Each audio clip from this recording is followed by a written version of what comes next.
안녕하세요. 반갑습니다. 7월 17일 일요일 오후 녹화 시작합니다. 먼저 종합주가지수와 해외지수 차트를 한번 살펴보도록 하겠습니다. 종합주가지수는 지금 횡보를 하는 상태입니다. 하락을 하고서 횡보를 하는 상태. 지난번에 제가 6월 26일 날, 일요일 날 요날이네요. 요날 녹화를 했는데, 선물 옵션들이 형태가, 외국인들의 형태가 상방을 바라보고 있다, 이렇게 말씀을 드렸죠. 그런데 상승을 하지 못하고, 하락을 한 상태에서 횡보를 하는 그러한 모습을 보여주고 있습니다. 지난주 목요일이 7월 14일이 선물 옵션 마감일인데, 선물 옵션 마감일에 외국인들이 상승을 하면은 이익이 증가하는 형태로 포지션이 돼 있었지만 상승을 시키지 않고 그냥 본전인 상태에서 선물 옵션 마감을 넘기는 그러한 모습을 보여줬습니다.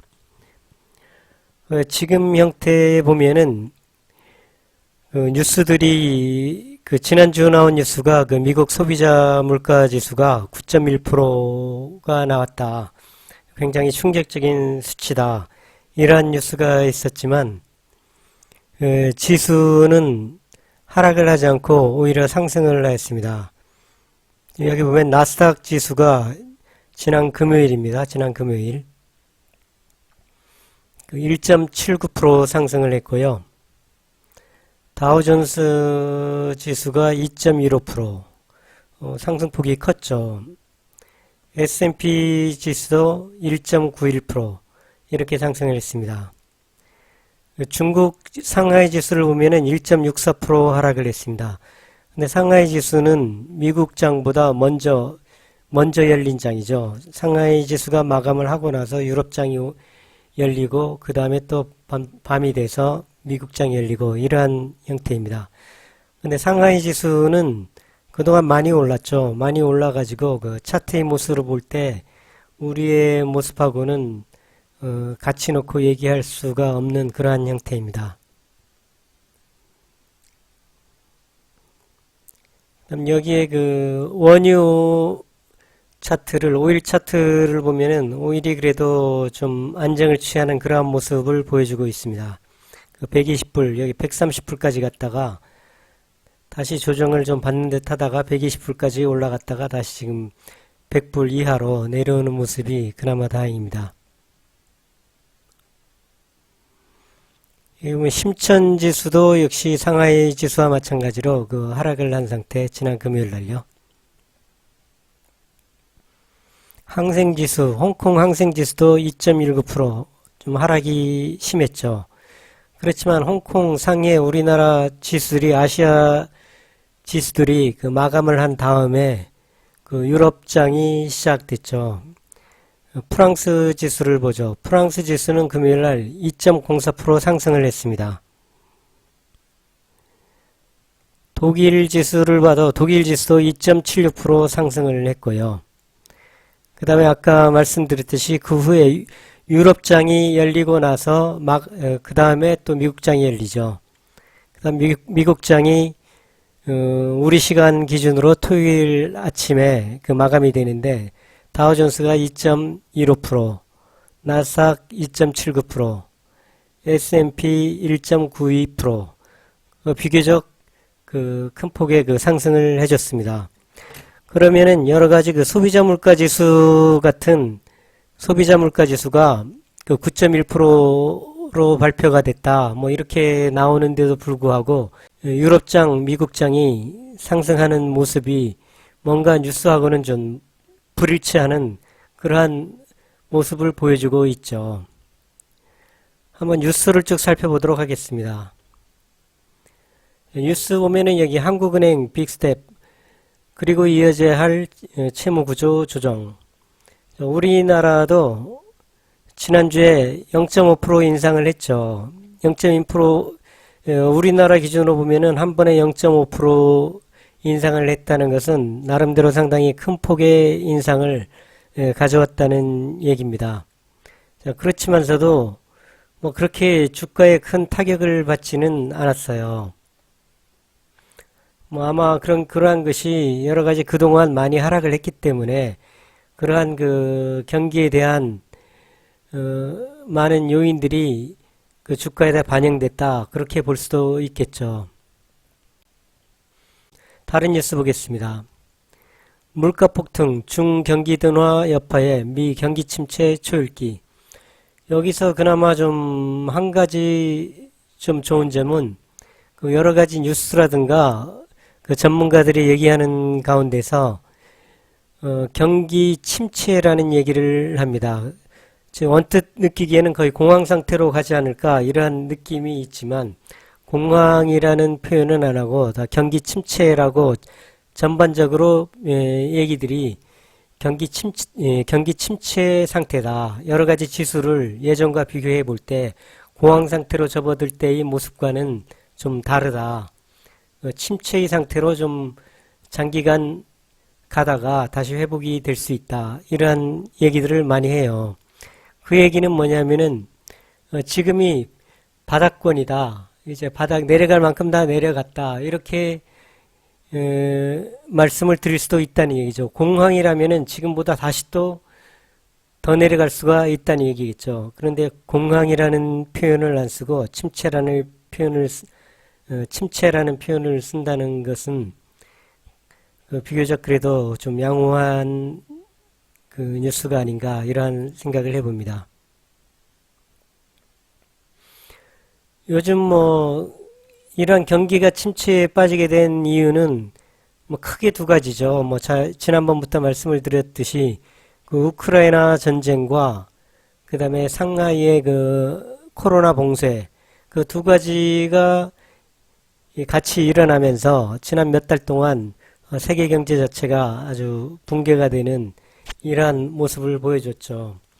다행히 지금 상하이 봉쇄는 풀려가지고 좀 다행이다 볼 수가 있지만 아직까지는 그 봉쇄가 풀린 것이 다가 아니다 이렇게 말씀을 드릴 수가 있겠습니다. 중국 자체가 코로나 제로 정책을 쓰다 보니까 지금도 뭐 중국 쪽에서의 얘기는 언제 갑자기 대도시들이 또 봉쇄가 될지 모른다 이러한 얘기들이 또 돌고는 있거든요. 경기가 무너지는 모습을 봤기 때문에 중국 정부도 함부로 또 이제 대도시를 봉쇄하는 그러한 무리수를 두는 게 쉽지는 않겠지만 그렇다고 봉쇄를 또 하지 않을 것이다 이렇게 간단하게 말씀은 못 드릴 것 같아요. 항상 긴장을 하고 있어야 되는 그러한 상황이라고 말씀을 드릴 수 있겠습니다.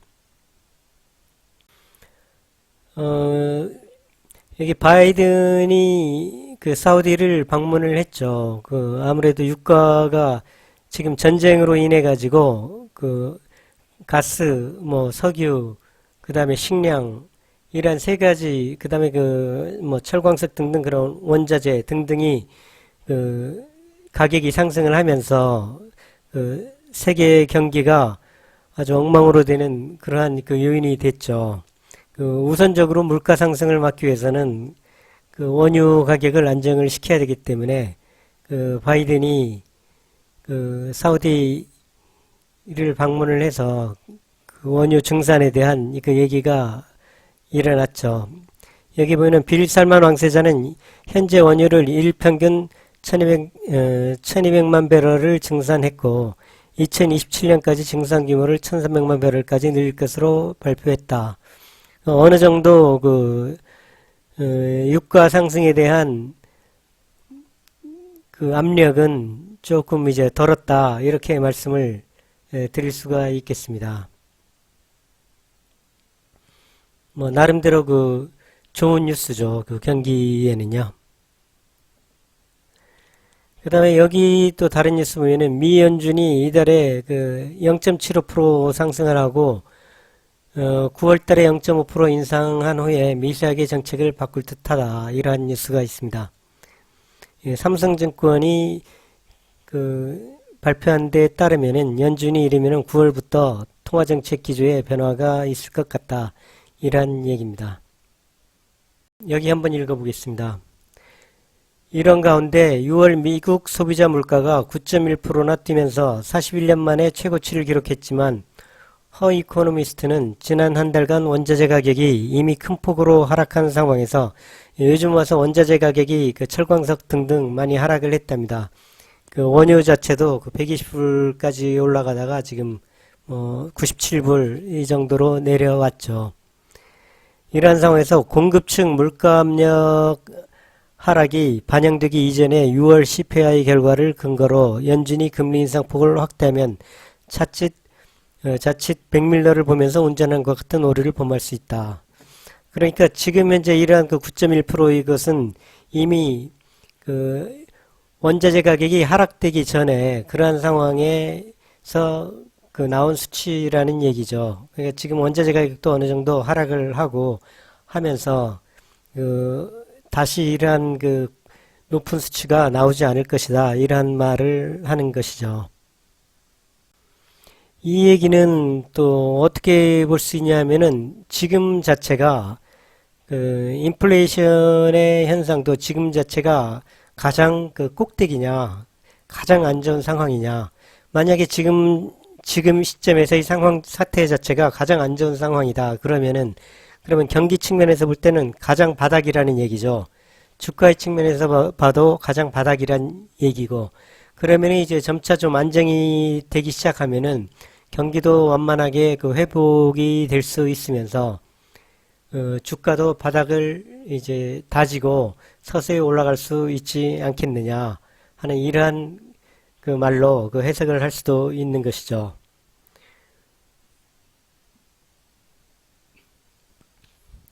그런 관점에서 보면은 지금의 주가 지수가 안 좋은 뉴스들이 있음에도 불구하고 다시 재차 하락은 하지 않고 하락한 상태에서 지금 횡보를 하는 모습을 보여주고 있죠. 미국 지수도 마찬가지고요. 그러한 관점에서 지난 금요일 날 미국, 유럽 등등 다 상승폭들이 어느 정도 괜찮은 상승폭을 나타내주고 있는 모습을 보여줬고요. 근데 우리나라 기준에서 볼 때는 좀 환율 자체가 좀 걱정은 돼요. 환율이 금요일날 1331원 아주 또 최고치를 찍었죠. 다행스럽게 환율이 이렇게 최고치를 찍으면은 주가는 아주 또 큰 폭으로 하락을 해야 되는데 주가는 하락을 하지 않았어요. 주가는 그나마 미세하게 그래도 0.37% 상승을 하는 그런 모습을 보여줬죠. 그러니까 지난 금요일 환율 자체가 큰 폭으로 상승을 했지만 주가의 변동은 없었다. 나름대로 주가가 좀 버텨주는 형태, 바닥을 다져주는 형태를 보여주고 있다. 이러한 방향으로 생각을 해볼 수도 있다는 것이죠. 외국인들의 선물 매매 현황을 보면은 기간별로 누적치로 보면은 그래도 누적치가 플러스를 보여주고 있습니다. 일반적으로 누적치에서 플러스를 보여주는 형태가 그렇게 많지는 않거든요. 콜옵션도 누적치에서 플러스를 보여주고 있고요. 풋옵션에서는 또 마이너스를 보여주고 있고, 역시 풋옵션이 마이너스를 보여주고 있다는 얘기는 결국 상승으로 더 떨어지지는 않을 것이다 라는 그러한 말인 것이죠. 그러니까 선물과 콜옵션과 풋옵션의 외국인들의 매매 동향을 보면은 어느 정도 상방을 바라보고 있다. 물론 제가 지난 6월 24일 날 6월 26일 날 올린 녹화에서 똑같은 얘기를 했지만 주식은 차트는 상승을 하지 못하고 하락 후 횡보를 하는 이러한 모습을 보여줬습니다만 아직까지 계속해서 누적치로는 상방을 바라보는 모습을 보여주고 있다. 콜옵션도 마찬가지로 이렇게 차트에서 볼 수 있듯이요. 그래프에서 볼 수 있듯이 상방을 바라보는 모습. 빨간색이 외국인입니다. 풋옵션에서도 이제 매도 쪽에 그 누계가 많으면서 더 이상 하락하지 않을 것이다. 이러한 모습을 보여주는 모습이죠.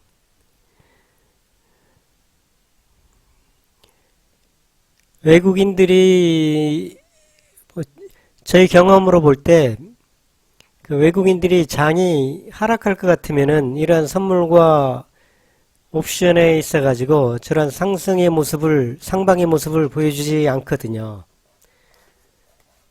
뭐 그 얘기는 다르게 얘기를 하면은 외국인들도 그 하락할 만큼 했다. 이렇게 생각을 하고 있지 않느냐.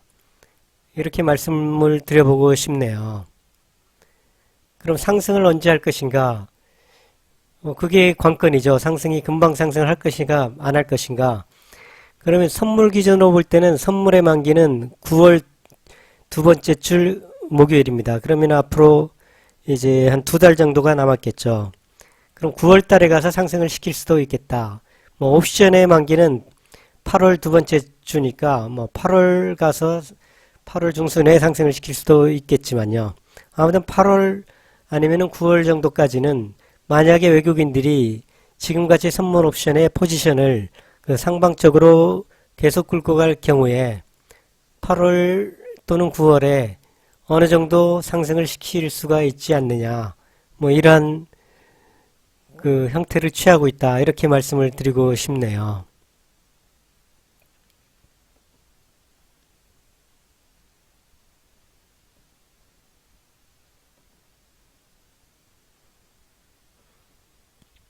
뭐 종목에서 간단히 보면은 아모레 퍼시픽 같은 경우도 지금 중국 자체가 그 코로나 제로 정책을 쉽게 풀 것 같지가 않다 보니까 그 중국과 한국 간의 하늘길이 그렇게 원활하게 열리기는 기대하기가 어려울 것 같아요.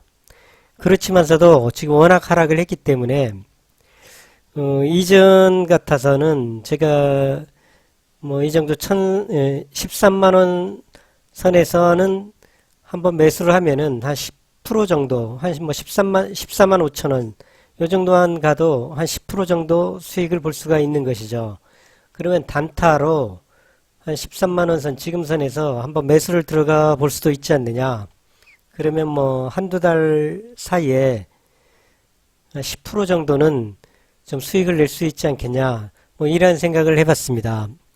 그렇지만 참 그게 또 다른 변수가 생긴 것이 지난번에 그 청와대 경제수석이 중국을 통한 수출 호황 시대는 끝나가고 있다. 뭐 이러한 발언을 했죠. 참 이해할 수 없는 그러한 그 말을 하네요. 그 예를 들어 그 동네에서 싸움 1등 하고 친해지고 싶으면은 그냥 싸움 1등 하고 친해지면 되는데 그 싸움 2등 보고서 제 싸움 2등 쟤는 이제 다 끝나가. 쟤하고 놀 필요 없어. 이렇게 말을 하면서 싸움 2등의 그 비위를 긁는 이러한 발언을 하면서 1등과 친해지는 것이죠. 그러다 언젠가는 싸움 2등한테 한번 크게 당하겠죠. 나라 경제를 생각해서 그 말을 하고 있는지 그냥 뭐 생각나는 대로 그냥 기분에 나는 대로 그렇게 그 발언을 하는 것인지 참 궁금합니다.